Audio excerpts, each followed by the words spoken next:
కుటుంబాన్ని పోషించుకొని ఒక బాధ్యత అప్పచెప్పించాడు. నీ కుటుంబాన్ని ఒక సక్రమైన మార్గంలో నడిపించుకో.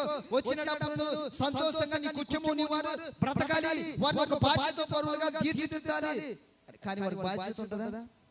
ఎప్పుడు తాగటాలే, వచ్చిన 100నే 80 రూపాయలు అడే తాగలేస్తాడు. కుటుంబం ఏమైంది? 100 మంచిగా పెంచుదామా, సక్రమంగా పెంచుదామని ఆలోచన ఉండదు. వారికి పండుగ మంచి బట్టలు తీసుకుందామా, పండుగ ఏదైనా తిండి పెడదామా ఉండదు. అవన్నీ బాధ్యతలు ఎవరు తీసుకుంటారుగా? అయ్యగారు ఎటు తీసుకోడు, ఇంకెవరు తీసుకోవాలా? అమ్మగారు తీసుకోవాలి. హల్లెలూయా. అసలు బాధ్యతలు అప్పచెప్పించింది ఎవరికి? పురుషుడికి బాధ్యతలు అప్పచెప్పాడు. నువ్వు దుక్కు తిని, నీవు పొలము దున్ని, నువ్వు సంపాదించి నీ కుటుంబాన్ని పోషించాలి. అది నీ బాధ్యత. ఇదే కదా పురుషుడు బాధ్యత.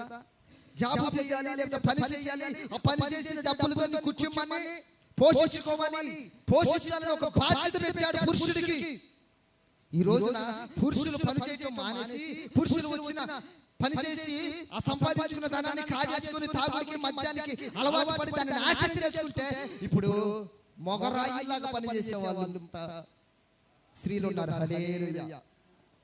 మొగోడేమో పని చేయకుండా అన్ని తాగి కాజేస్తుంటే, ఒక స్త్రీ పని కట్టుకోవాలా, ఒక స్త్రీ భార్య ఇప్పుడు పని నా కుటుంబం